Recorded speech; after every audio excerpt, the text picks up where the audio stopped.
Hello and welcome. I'm Lauren. And I'm Lena. And this is Pass Me the Booze, a paranormal podcast where we discuss the history and hauntings of local and not so local places while partaking in adult beverages. In each episode, we share a different haunted place and pair it with a drink. This week... Hi friends, and welcome to part 2. Part 2 of Eastern State Penitentiary. Now we're gonna dive deep into the spooky stuff. I hope you're ready. I like the spooky stuff. However, we, as very new podcasters here, have just created a new rule for our escapades into the paranormal and historical podcast that we've created here. And it's that anytime we have a two-parter, we do what, Lauren? We have a shot right in the middle. In the middle.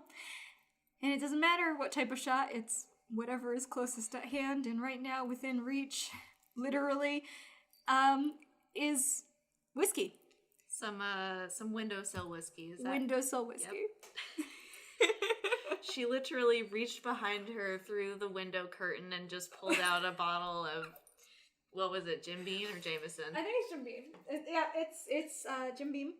Kentucky straight bourbon whiskey. So that's what we got today. So grab your shot glasses, fill them up, and let's do this. Let's do a shot. All right, wait. So we're also going to open our beer/chasers. All right, ready? Ready? Such a satisfying noise. I'm sorry if that hurt your ears. Yeah. All right. But Sláinte. Cheers. Cheers. I just spilled soda all over myself. Ooh. Alright, we're not good at doing shots anymore, guys. We're old. Alright, hit me with the spooky stuff. All right.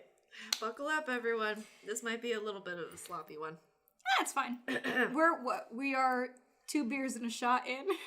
Yes, ma'am. Because we had 2 beers in part 1. Yes. And just as a reminder, in case you have forgotten, like we most certainly have at this point, we are drinking Victory's Brotherly Love Hazy IPA because we could not get to Eastern State Penitentiary to get the Triple Bottom Brewery's, what was it called?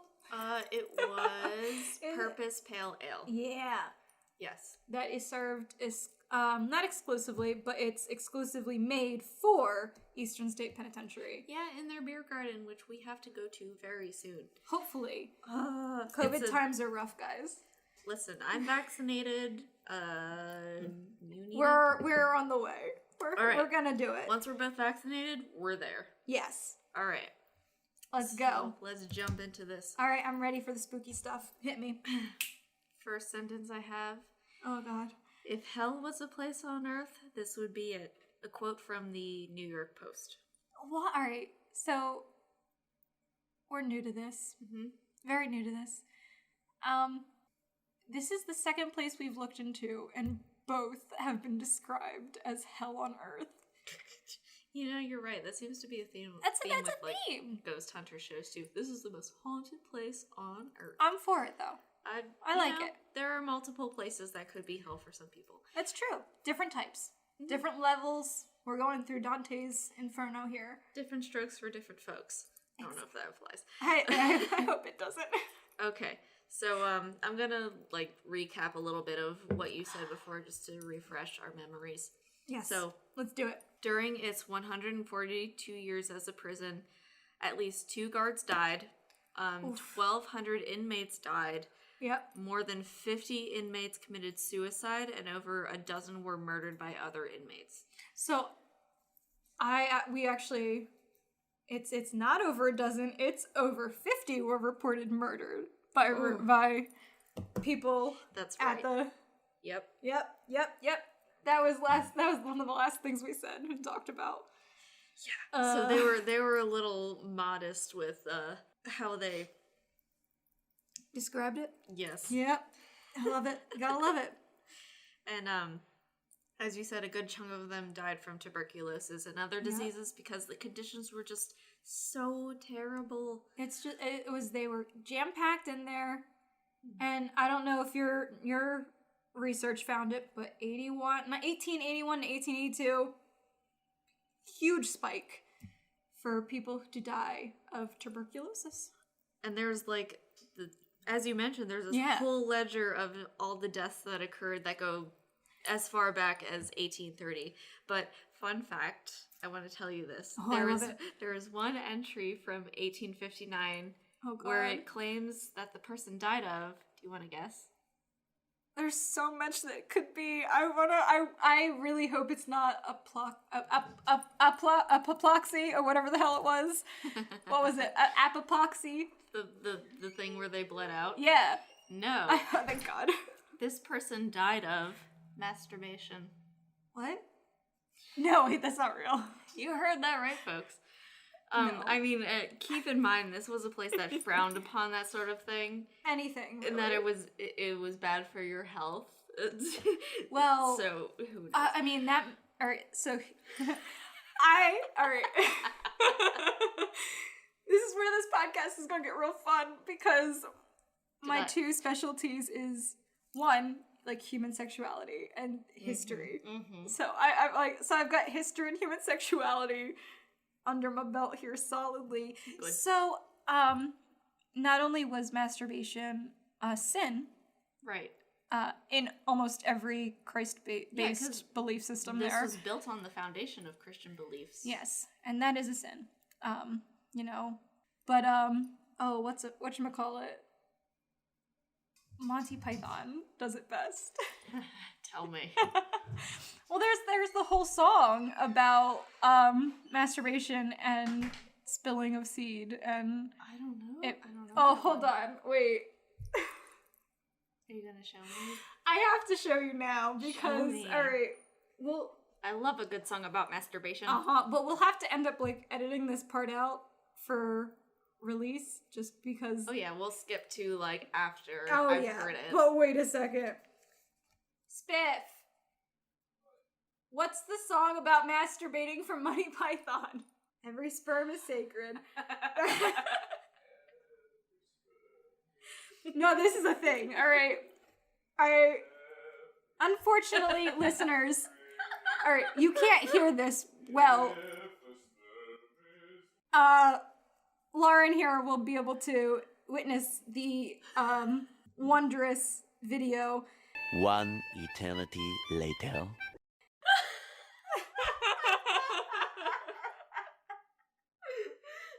I'm really glad I got to share that with you.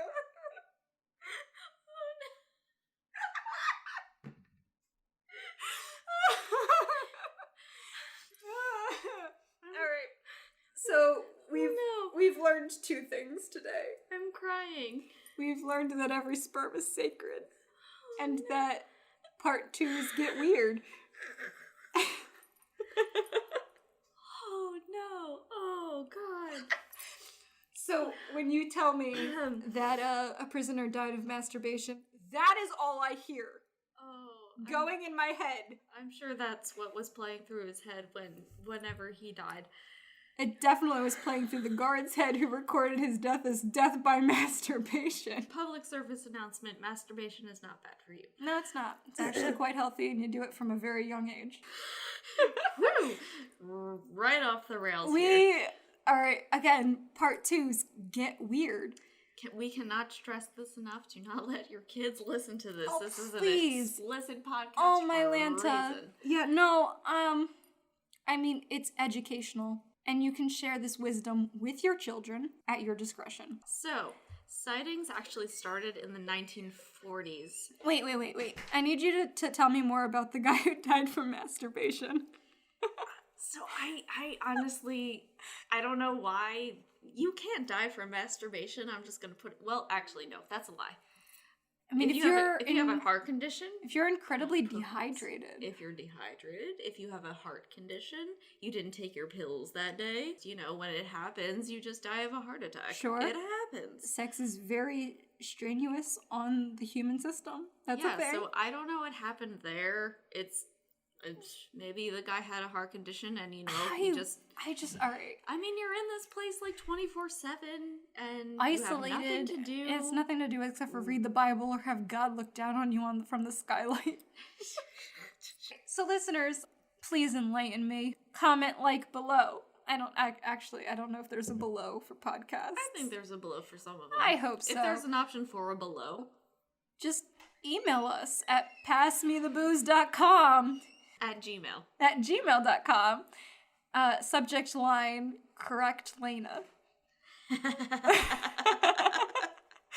And enlighten me as to how someone can die from masturbation. Please nicely too. Our feelings get hurt. They don't. I enjoy this.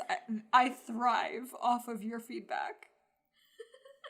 This is an educational podcast on both ends.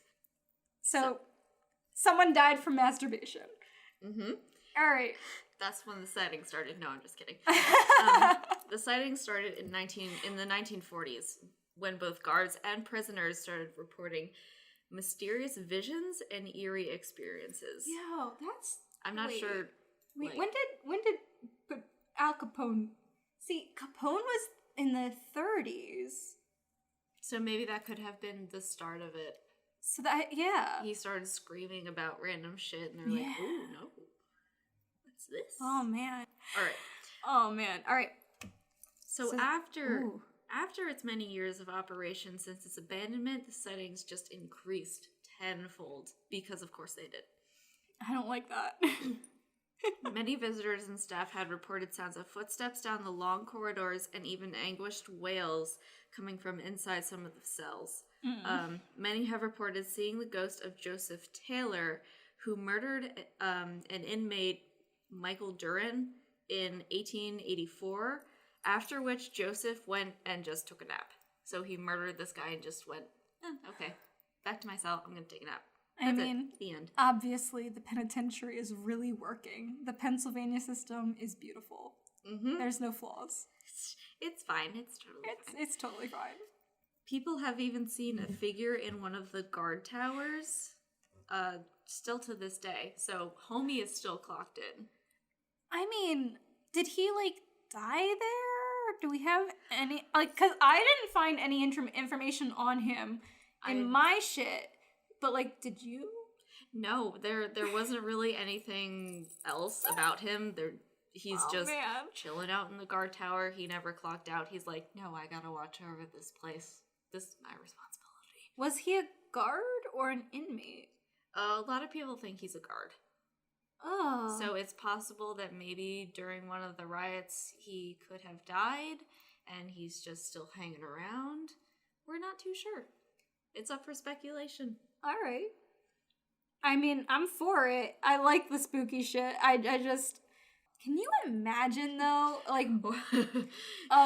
Can you imagine just being a guard at this place? Just at work. All the time, on repeat. Dying, and then having to be stuck there forever. Nope, I could not. And I thought my job was bad. Oh, homie. All right. So, of course, ghost hunters from all over wanted in on this action and have caught some pretty incredible stuff over the years. It was actually in 2004 when the cast of ghost hunters caught something that convinced a lot of people there was something strange going on here. Ooh, the co-host, Grant Wilson, had this to say about the footage that they caught. We've seen a lot of crap together, and this is something we've never seen. So I'm going to show you what they found. Oh, yay! I like it. I'm going to catch... I'm sorry for everybody's ears. We'll try and edit that out. I'm going to catch your organic reaction. I'm ready for it. Because so organic, very organic. I have not seen this yet. All right, I'm watching. I didn't see. What was that? Oh, I don't like that. I'll play it again for you. Wait, yeah, no, do that again. All right, so for those listening and not witnessing the video, which will be linked somewhere. We'll post this. We'll post the link somewhere. All right, ready? All right, so it's hard to describe what happens, but something comes at the camera. See, and I have chills down my back. You see clearly something happens where all of the shadows morph. I don't know if that's the right word. Like, No, everything, like, flows definitely. like someone is walking through the hallway. Very, like, smoothly, too. And I watched the episode where this happened, and they tried to recreate it, and they couldn't. It moves too smoothly. It's like something comes up to the camera, and then they're just like, oh shit, something's here, and then they just dart, and it disappears. Yeah. It's like, it's... To describe it, it's not only do the bugs that you see flying around on camera, like, move out of this whatever's way, but you can see them kind of go back into the space when whatever it is retreats. Yep. So, like, if you gross. like, it's definitely, like, something that if you doubt the validity of ghost sightings, it makes it a little harder to doubt. Yeah, and that's what I like about Ghost Hunters. Like, I used to watch them all the time growing up. They actually tried to debunk this stuff, and they just couldn't find a definitive answer to what this was. No, they tried to recreate it, like maybe someone was punking them, and this was very early in their career where they're like, no, we want to take this seriously, and they just couldn't figure out what it was. So I don't know. I don't. There's some feelings about that, but all I'm gonna do about it is take a sip of my Victory's brotherly love. Do it up. This was in cell box. This was in cell box 12, and this area seems to be like a hub of activity. I said activity. Activity. So you hear voices, whispering, and even high-pitched laughing have all been heard on this cell block. A possible reason for all of this activity would be from a riot. You mentioned this. It took place in 1933. Yeah, there was a big one then. So a group of inmates set fire to a few of the cells in response to the overcrowding, as you said, that they were dealing with. And tour guides have even reported that the doors on the third floor of the cell block will open by themselves when no one's looking. Well, and that's interesting because it's the first recorded riot at Eastern State. I mean, at the time, I assumed that they would have more of an opportunity to do it because before they were just alone, they didn't know who was there. But since they had people in the cell with them, they could actually be like, "Hey, let's plotting put this together." shit out. Yeah. Absolutely. Oh man, I believe that. Oof. During an EVP session on Ghost Adventures, they captured a voice clearly saying, "I knew God, God." When I heard this, it was just like an exasperated voice. Like, they just sounded so tired. It was very creepy. I love it. I mean, and that is very, very, very fitting with the history of Eastern State. Of, you know, God looking in on you from the skylights and only being able to have a Bible. And, you know, it being a, thank you, Ben Franklin, for this word, penitentiary. I hate that on so many levels. So it seems like this shadow thing. Yeah. It seems to be a prominent spirit here. This black shadowy figure is seen in multiple areas of the building. Oh, I don't like that. I don't know if it's the same being or what, but in one part of the prison, there have been reports of a shadow figure standing absolutely still until approached, and it just takes off. I hate that. Can you imagine just walking and you think it's a shadow and then it moves? Nope. Or even not seeing it and then all of a sudden something just darts past your face. Big nope. All of that is a big nope. And my blind ass would be the one who doesn't see it until I'm right on top of it and then it just moves past me and I'm like, all right, bye guys, I'm out of here. I don't like this. I need a shower in holy water. There was one occurrence where a locksmith, Gary, was... Gary. We love Gary. Poor Gary.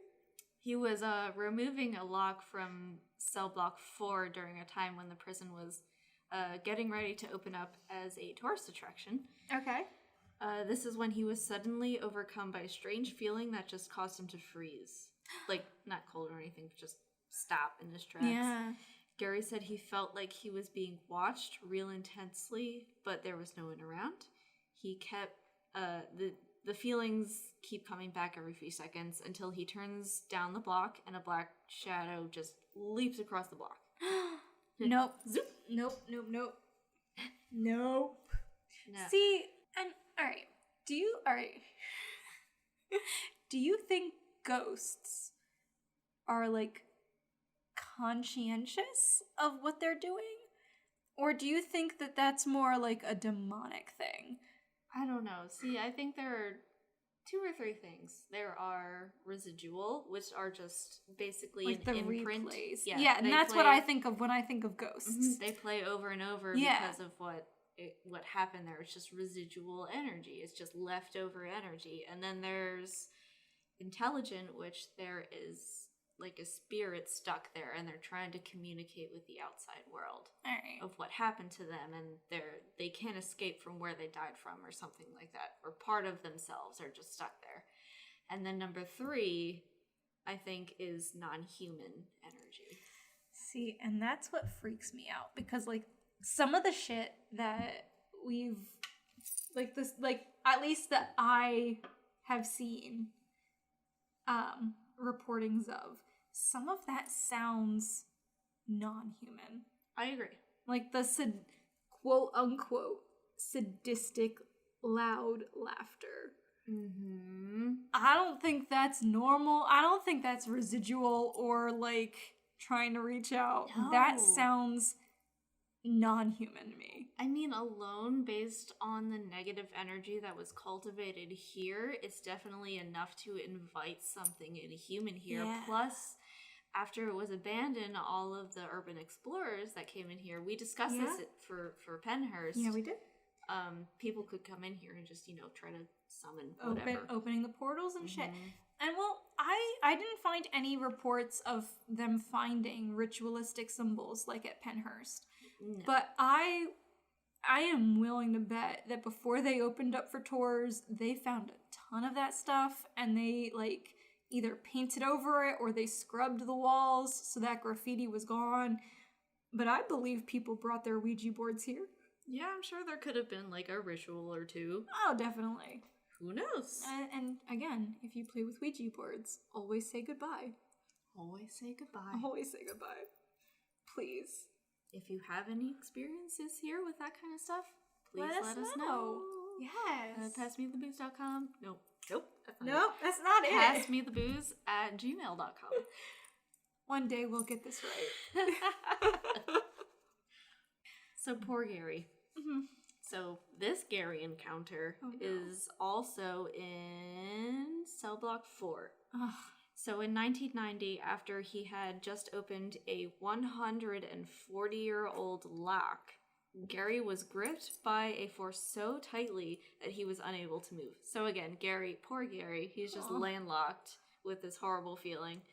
Some believe when he removed the key, it was opening a gateway to a horrific past and offered the spirits to essentially explode out of the cell. I don't like which that. he says caused him to be sent in a state of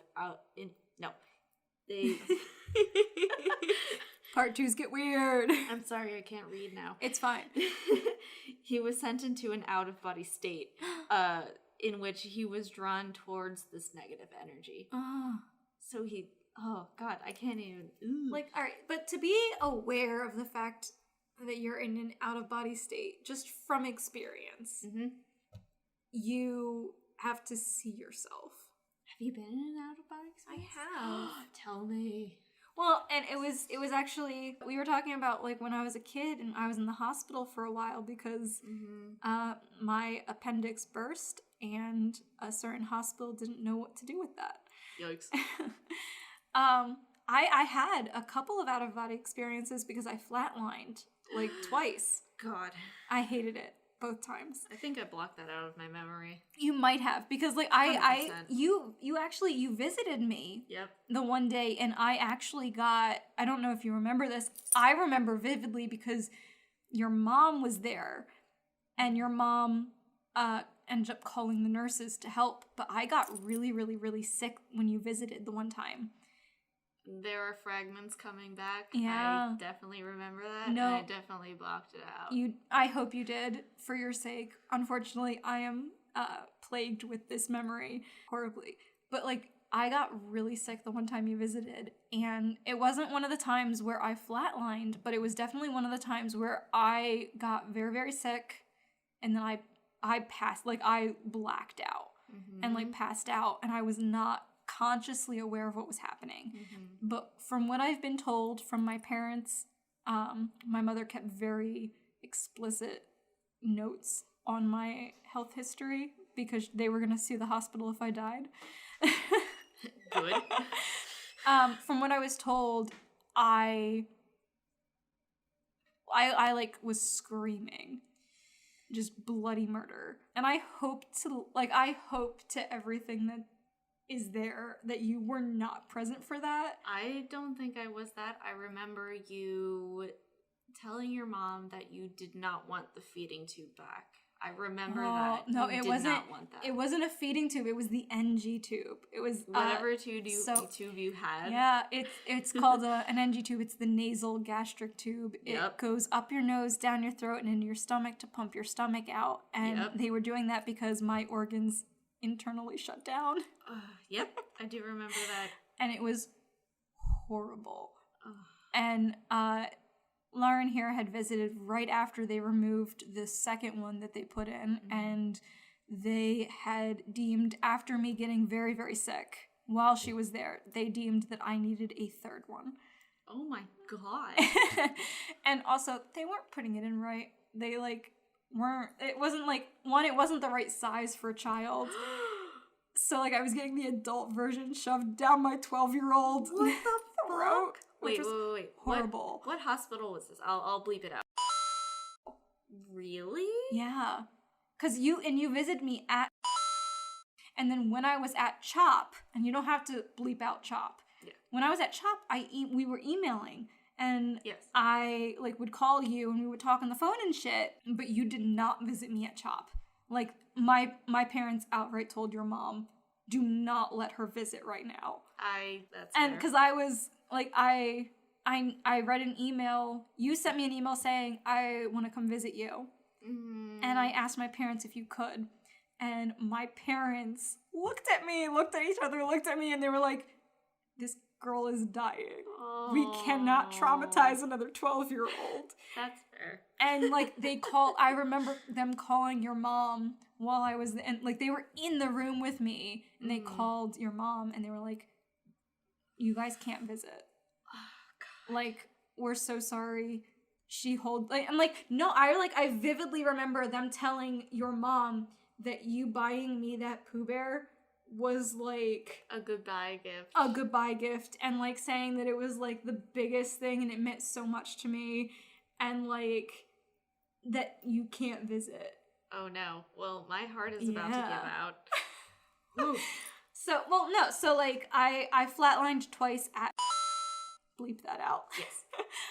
So I flatlined twice there, and both times, like... But anyways... I'm very glad you are still here. Thank you. I love you. Oh, God, I love you too. Jesus Christ. All right. This is also a therapy session. It is a therapy session with Victory's Brotherly Love IPA. Brotherly Love. We're going to call it Sisterly Love in this episode. That's the episode's name. Good Lord.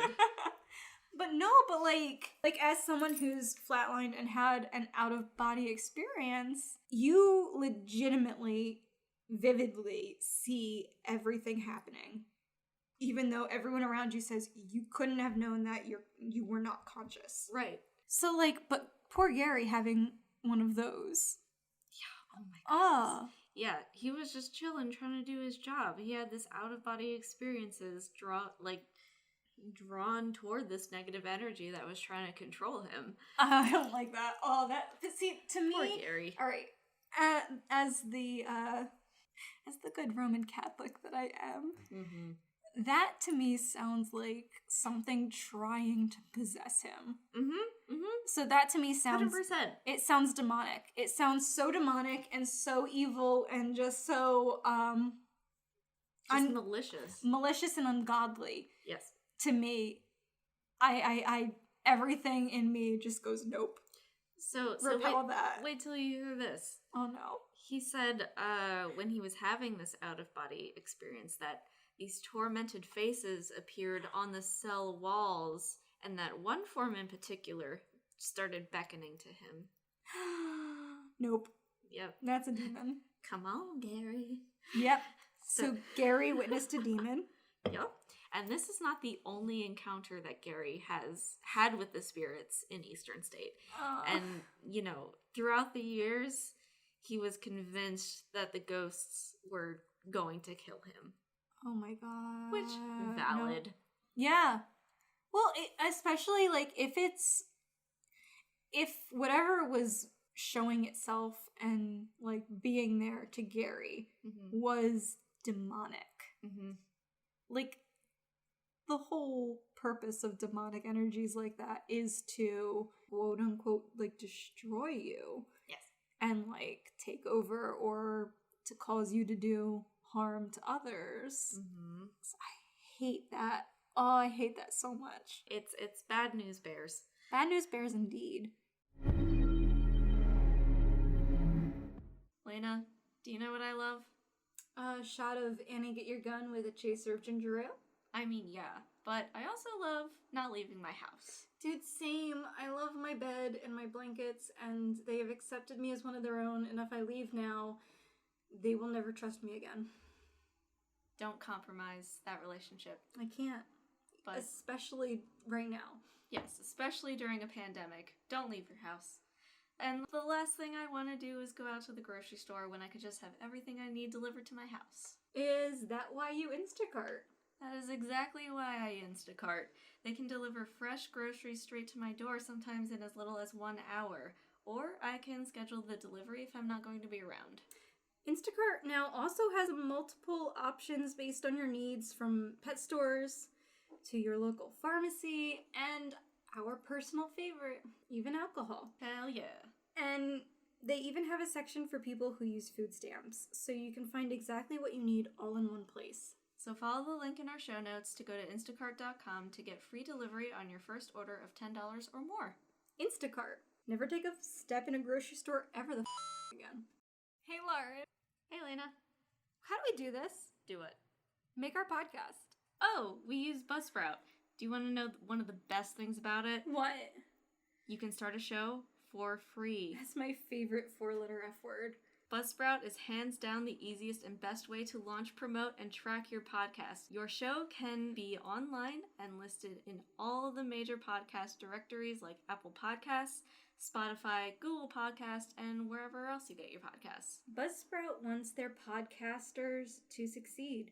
So, in addition to distributing your podcast for you, you'll get a great looking podcast website, detailed analytics, promotional tools, and they'll even help you pick out the right equipment for you, and that's just scratching the surface. So follow the link in our show notes to let Buzzsprout know we sent you and get a great deal on every subscription level. If you sign up for a paid plan, this also gets you a $20 Amazon gift card that you could put towards, I don't know, a new microphone for your podcast. Oh, that's a low blow.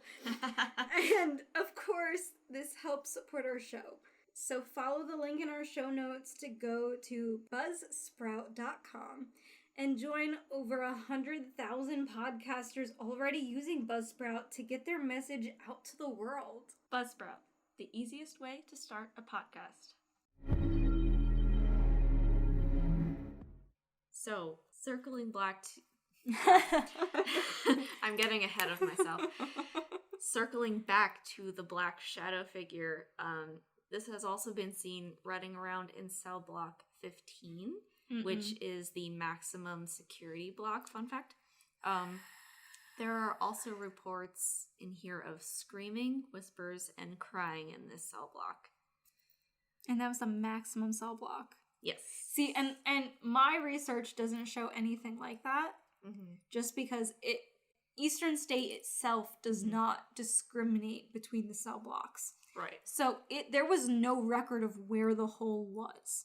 Yeah, it's They're pretty much all the same. Yeah. to the Eastern State's official timeline and website and like all the historical documents I was able to find, they did not discriminate where they put people until, you know, they were very clearly discriminating where they put people based off of how the prisoners acted.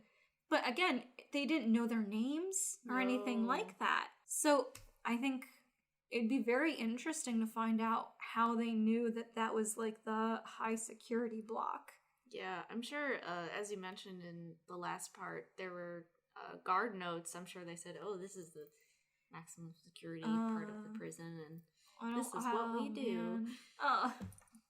So there are many reports of footsteps throughout the prison, of course. EMF spikes, strange tapping, people sometimes get their butts grabbed. Ew. Especially in the shower.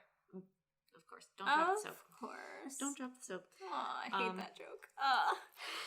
It's bad, I'm sorry. I mean, does it discriminate between like genders of who experiences that? Or from only what I saw, I'm sure it doesn't. But from what I saw, a couple women have gotten their butts grabbed in the shower portion of the prison. So of course, please keep that in mind when you visit, if you're tagging along in the tour.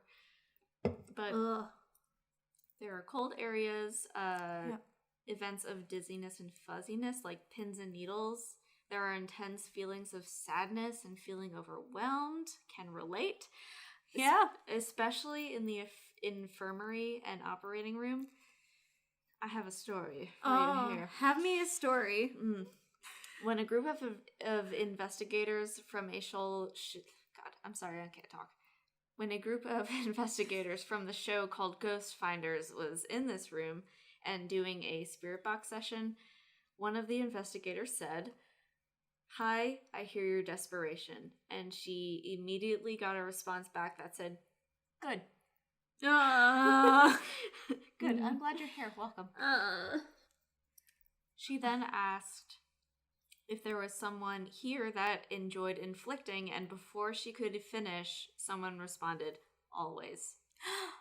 So I have to assume enjoyed inflicting pain, because there are reports of like lobotomies here just to keep the inmates under control.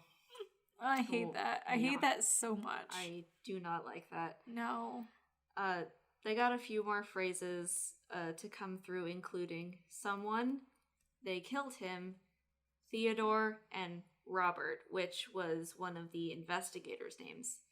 When Robert asked, "Do you want to talk to me?" someone responded, "We do." Oh no. Ew. I don't like that. So they eventually made contact with a spirit named Ben, and from what they could gather, Ben was injured, claiming he was attacked. When Rob asked who attacked him, Ben replied, "You," and he kept repeating this phrase to Rob. So over and over, he's like, you. Ew.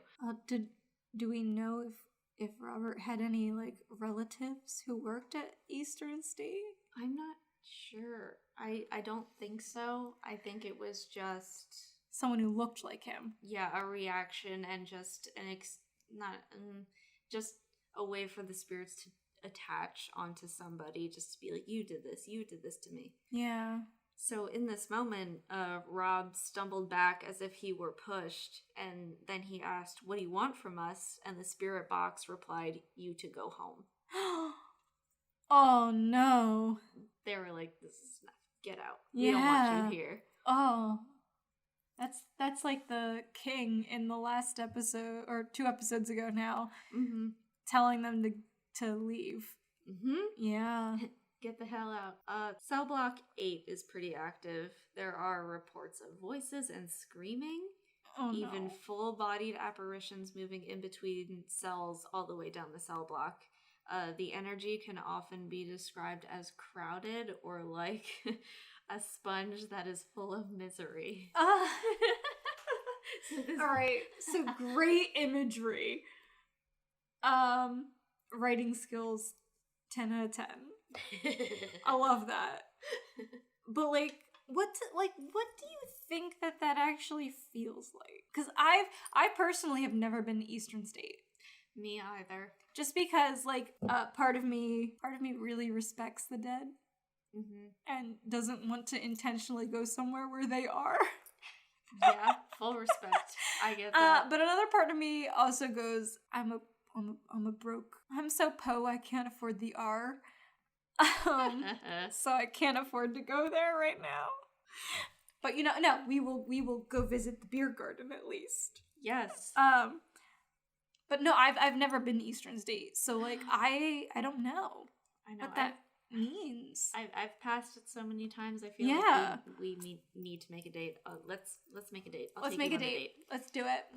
Well, and I think we've passed it. Like I think one of the times we went to Philly to visit, bleep out the name. We passed it when walking around with him. I believe that. Yeah.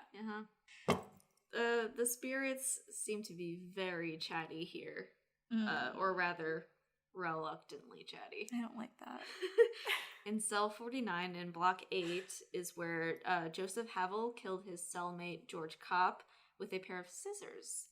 During a spirit box session on BuzzFeed Unsolved, Ryan asked if there was anyone in the cell, and the box immediately replied, "Oh boy, get out." Oh, no. See, that's when you run. I've witnessed someone attacking someone else with scissors, and you just leave. They just sounded so tired of like, oh my god, here's another group of fucking kids coming into my room and just being like, what happened to you? What's your name? He's just like, oh my god, I've had enough of this. Just please leave. I mean, to be fair, if I was a ghost and Ryan and what was the other guy? What's the other guy's name? I don't remember. There was Joseph and George. Well, no, not Joseph and George, but like the BuzzFeed guys. Ryan and he's the guy who doesn't like the ghosts or doesn't believe in the ghosts either. Ryan believes in them. Was it Shane? Shane. It is because Shaniacs.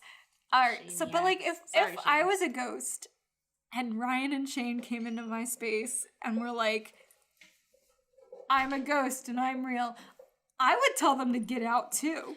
Please leave. I would be like, nope, you're rejected. Go away. Just because Shane is kind of an asshole. And I say that with respect. He's a skeptic. He's a skeptic. We need some skeptics. We need skeptics. I respect you, I respect Shane. it. But like at the same time, he's kind of an asshole about it.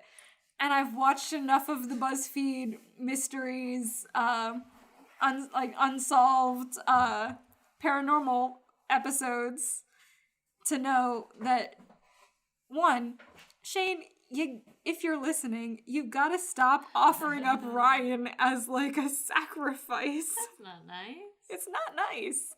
And two, it's Shane just disrespect to whatever's there because he doesn't believe in it.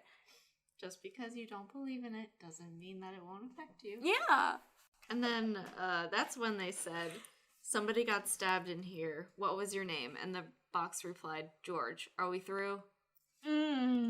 Very sassy, George. George is sassy. I'm sorry. I respect George. Well, to be fair, he got stabbed in a horrible prison, and he was just like, and now I gotta stay here forever. This fucking sucks. Motherfuckers. To pause, can I please pee? Yes. Yes, you may pee. I'm sorry. However, too much alcohol at all once. right. And we're still recording. Yay. But whenever either of us have to like pause to pee, we do another shot. Oh boy, okay. 1 hour later. Oh, I hear Lauren coming back. Lauren, I have to admit, I've been just talking to myself for a bit now because Joe like abandoned me with our pizza because he's making us pizza. Come back with He doctored up a Grotto's pizza for us. So I'm excited.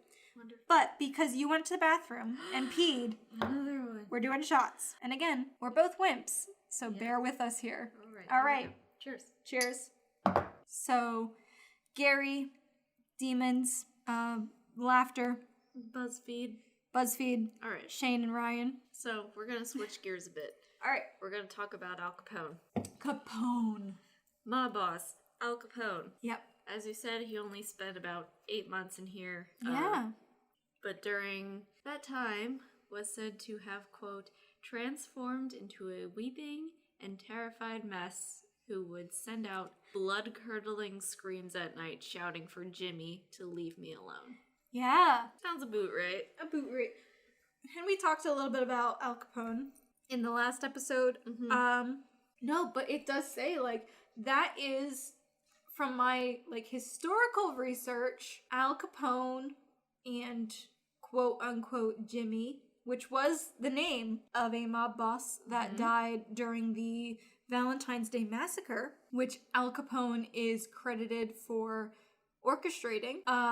It did say that Jimmy would visit him constantly, and Al Capone would scream for Jimmy to leave him alone, and it was a constant thing from the Valentine's Day Massacre to the end of his internment at Eastern State.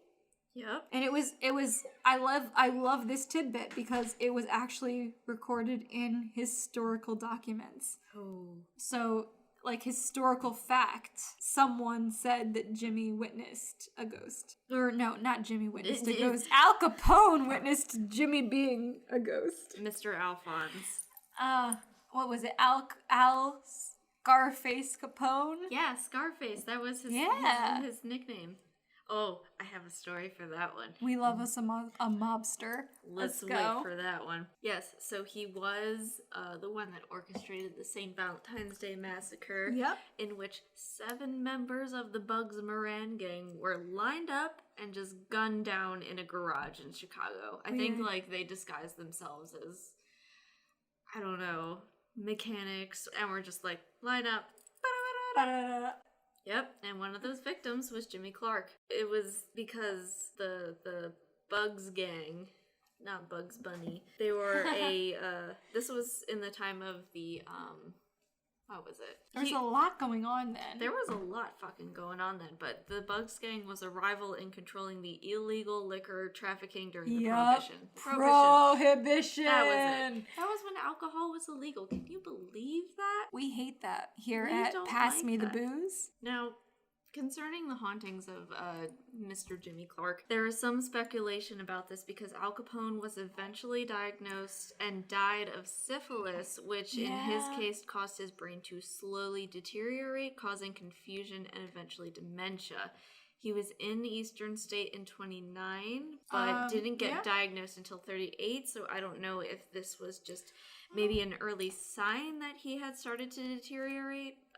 So as someone who's very educated in human sexuality, Yes. if he had syphilis, Yes. and, like, so syphilis is kind of like, please always use protection, but syphilis is like the fun STD. What? No! Please enlighten me. All right, because if you have syphilis, Yeah. and you have a prolonged diagnosis of syphilis, what it does is it kind of, like, towards the end, it enhances your senses. It, like, makes you more sexual. It's a fun, weird one. But, like, knowing Al Capone... Sorry. If Al Capone had syphilis... Right. Yes. The Jimmy thing could totally have been him feeling guilty about the St. Valentine's Day Massacre and his subconscious manifesting something he was guilty about. However, that means that there was a whole heap of other symptoms happening of syphilis. Do you think, like, in the 9 years from when this happened to when he was diagnosed that this could have been syphilis? It totally could have. However, I want to just point out that if it was the syphilis, then Al Capone was doing a whole heap of other shit that was, like, showing he had syphilis. And as an American Italian who fully respects anything to do with anything mob related, and, you know, we don't talk about this shit. It's very hush-hush. Yeah, it is very, very hush-hush. So it totally would have been covered up if Al Capone was showing any symptoms of weakness. Yeah. And there would be absolutely no historical record for anything being wrong. Mm-hmm. Yeah. Oh, and here are the doggos. The puppies? Where are the doggos? Outside. Oh, can we have the doggos? You bring us the pizza. So then let's continue on. There are voices heard in this cell during spirit box sessions that are go away, shut up. When asked if he was okay with them calling Al Capone Scarface, Yeah. he immediately responded, "No. Do not call me that. You don't know me like that. Do not call me by my nickname." Well, and it's a thing that Al Capone wasn't actually called Al Scarface Capone while he was alive. Right. He earned the name Scarface after he was dead. After he was dead? Really? Yeah, fun fact. I didn't know that. He was not called Scarface while he was alive. He earned that name after he was dead.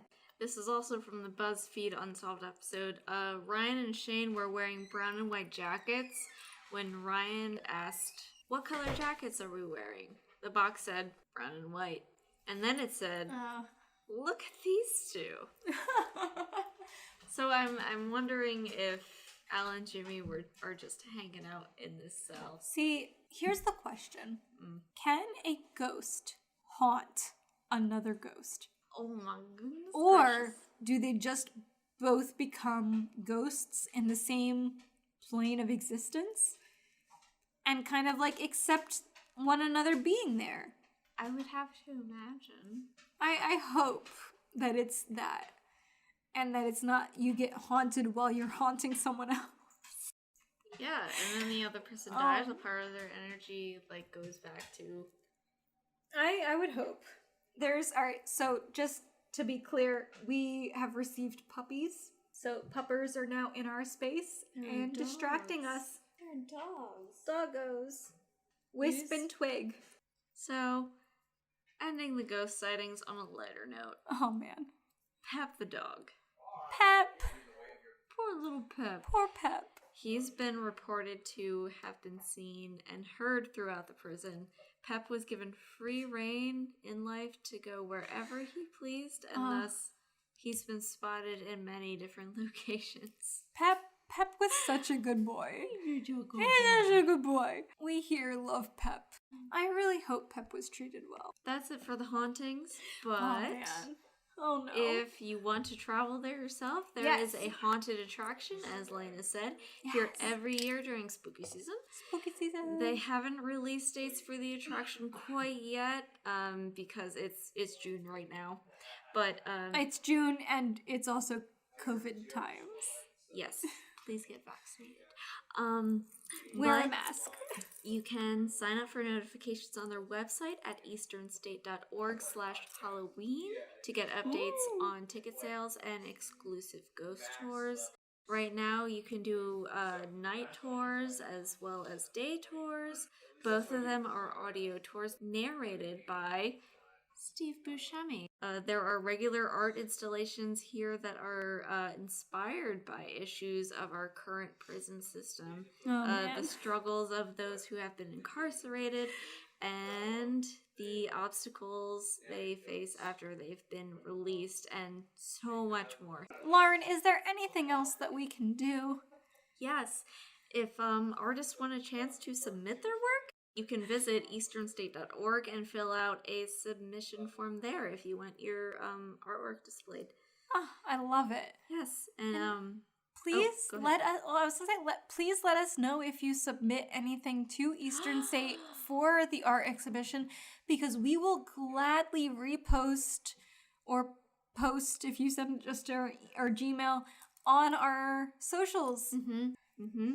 And then I want to end on one of the tour guides here, one of their quotes that they used. Yes. Ben Bookman, one of their tour guides, says, "Most people making TV shows come in looking for ghosts. That's not the story we tell. Inmates were real people. Yes. These were people's lives. 70,000 people spent time here. We're not going to glorify it, and we're not going to make fun of it."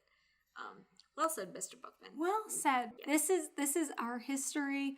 We hope to help preserve that history in this podcast and help to educate and continue the legacy of these places that we cover and the historical occurrences that happened there.